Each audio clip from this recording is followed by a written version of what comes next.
Do Jornal da Bandeirantes. Gente, Fernando Schiller está conosco. Tudo bem, Schiller? Bom dia. Tudo bem, Pedro? Tudo bem, Cláudio? Prazer falar com vocês, os ouvintes. E aí, Schiller, qual que é a tua percepção a respeito dessa questão de impostos sobre os combustíveis? O que pode ser feito e o que realmente deve acontecer? Porque ideias nós temos muitas, né, Schiller? Agora, na prática, quem vai querer diminuir receita em ano eleitoral? Tem várias coisas aí, né? Primeiro que acho que medidas voluntaristas desse tipo, elas não têm um bom histórico no Brasil, né? Vamos lembrar da MP 579, lá de 2012, quando a ex-presidente Dilma, ela, na marra, literalmente, determinou uma redução tarifária do setor elétrico, né? Da conta da energia. Isso acabou gerando uma espécie de bomba inflacionária para o futuro, né? E a conta chegou e chegou pesado. Todo mundo se lembra aqui da crise de 2014, 2015, a inflação foi a 2 dígitos. Isso foi um dos fatores que acabou gerando um acirramento do clima político do país e também diretamente do próprio impeachment da ex-presidente Dilma. Então, eu estou aqui só lembrando um fato para dizer o seguinte: o fenômeno da inflação, o fenômeno do equilíbrio fiscal, enfim, são fenômenos muito complexos, ele é sistemático. Então, quando você, por exemplo, você renuncia imposto, nesse caso aqui você vai renunciar a 60, 65 bilhões, a gente não sabe bem o tamanho dessa conta, mas o cálculo dos economistas é na faixa aí de 65 bilhões, só o governo federal.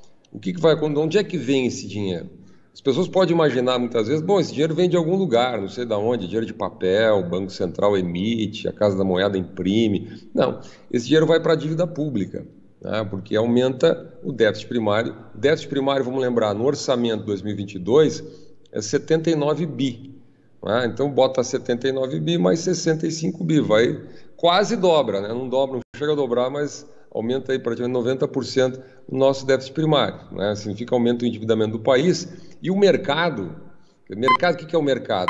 As agências de rating, os grandes fundos institucionais, enfim, né, os investidores potenciais no país olham a situação fiscal o tempo inteiro, emitem relatórios. No dia seguinte, horas depois da aprovação ou da apresentação de uma PEC como essa, os relatórios no mercado já começam a dizer, olha, a situação fiscal piorou, as expectativas de solvência da dívida, da situação fiscal do país pioraram, etc.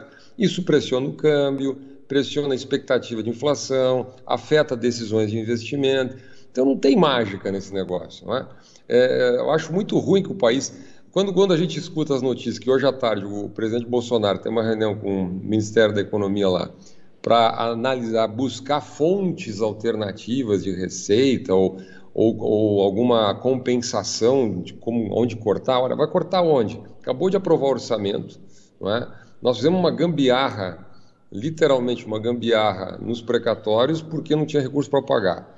Fizemos uma gambiarra na lei do teto de gastos, né? A gente mudou a temporalidade de julho a junho para janeiro a dezembro para gerar uma folga fiscal maior para poder cumprir os compromissos do governo, entre eles o Auxílio Brasil, né? Agora nós estamos dando a terceira gambiarra. Fizemos no teto, fizemos nos precatórios, agora vamos fazer na lei de responsabilidade fiscal. Porque cá entre nós, não é sério isso. Olha, não é sério dizer o seguinte, olha, a gente renuncia a 65 bi, não é? Os estados podem renunciar a 150, 170 bi, não vão fazer, mas poderiam, não é? E não precisa apresentar compensação. Olha, quando o Brasil fez a lei de responsabilidade fiscal, era exatamente, vocês vão se lembrar disso. O Pedro é mais jovem, viu, Cláudio? Mas ele vai se lembrar também, mas nós que somos mais coroa, que a gente se lembra bem.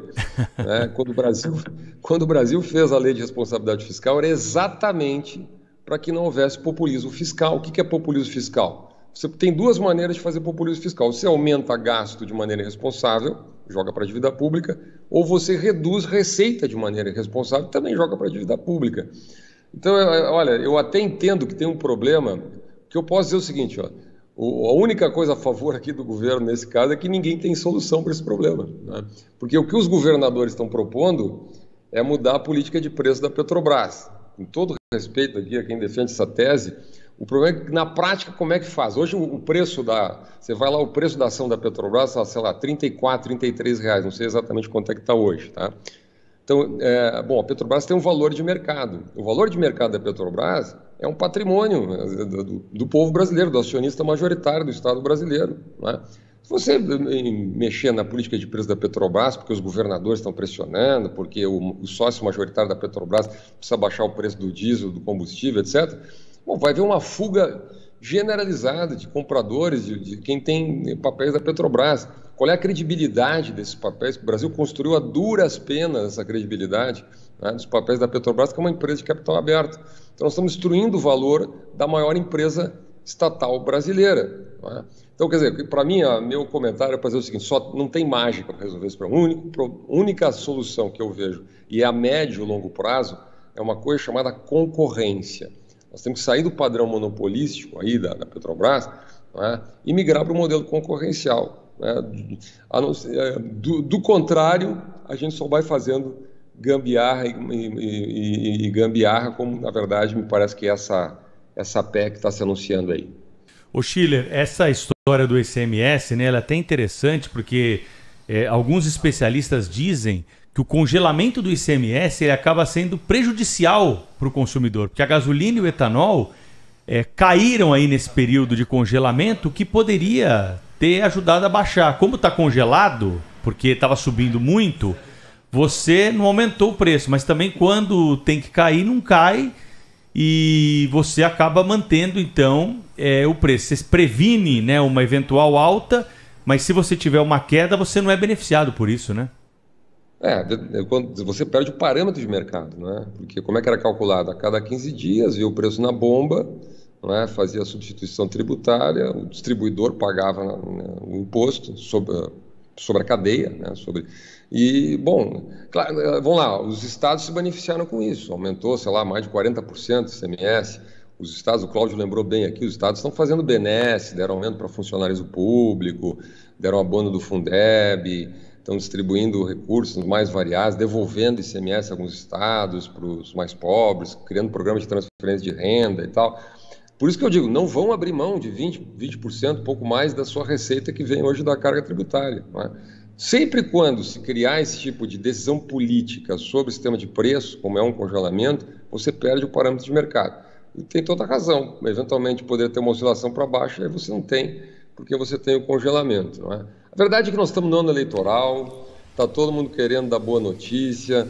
O presidente Bolsonaro, na minha visão, ele quer ficar com o seguinte discurso, ele quer dizer o seguinte: olha, eu estou fazendo a minha parte, eu estou pressionando para abrir mão de 65 bilhões, eu estou cortando na carne, se os governadores não quiserem cortar, é o problema deles. Isso dá um bom discurso eleitoral. Só que fica uma bombinha fiscal aí para o próximo governo encarar.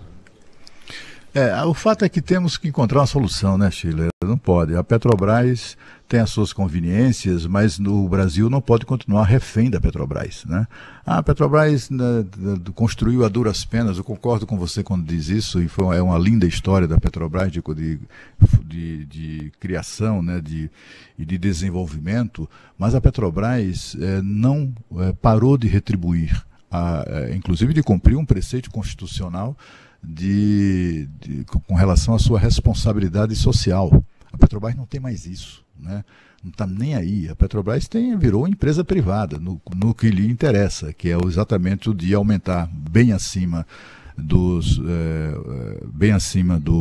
necessário o preço dos combustíveis e com isso faturar de maneira completamente sem controle. Né, os lucros espetaculares da Petrobras durante o ano de 2021 são lucros históricos, né, nunca antes alcançados. Isso tem a ver foi provocado exatamente pelo aumento acima do necessário.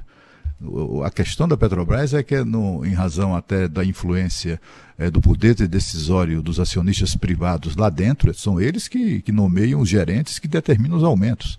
São eles que indicam aqueles gerentes, né? São representantes do setor privado. Então eles estão lá se aproveitando do monopólio, impondo o valor do preço dos combustíveis que lhe der na telha. Aquilo ali não tem nenhuma correlação com a questão técnica, ao contrário do que eles fazem parecer, né? E acabam sapecando aumentos acima do necessário. É por isso que os lucros da Petrobras são absurdamente altos, né? E sem nenhuma contrapartida social. A Petrobras custou o suor e o sangue do povo brasileiro. Houve uma guerra lá nos anos 50 do petróleo é nosso, etc., da campanha do petróleo é nosso, e que resultou na criação da Petrobras exatamente para que o petróleo, a riqueza do Brasil dos brasileiros, fosse protegida. Hoje, essa riqueza foi capturada por outros interesses, que não tem nada a ver com aquela Petrobras criada lá atrás, né? Então, assim, qualquer solução tem que ser adotada para poupar o povo brasileiro desse assalto. A Petrobras está assaltando o povo brasileiro, né? E tem um bando de oportunistas, de sanguessugas, que estão se aproveitando disso. Quem são? Os estados, por exemplo, a União.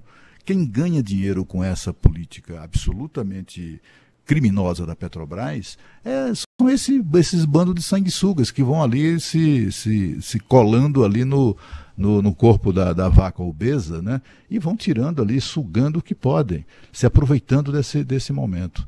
Quer dizer, não sei qual é que vai ser a solução, se tem solução. Eu sou completamente cético em relação a isso. Eu cada vez mais dou razão ao falecido deputado Luiz Eduardo Magalhães, quando ele produziu uma frase famosa, segundo a qual não há o menor perigo de o Brasil dar certo. Fernando Schiller volta conosco aí a qualquer momento ou na sua próxima participação no Jornal da Bandeirantes. Gente, valeu, Schiller, até a próxima, hein? Abraço, Pedro, abraço, Cláudio. Bom fim de semana para vocês. Abraço.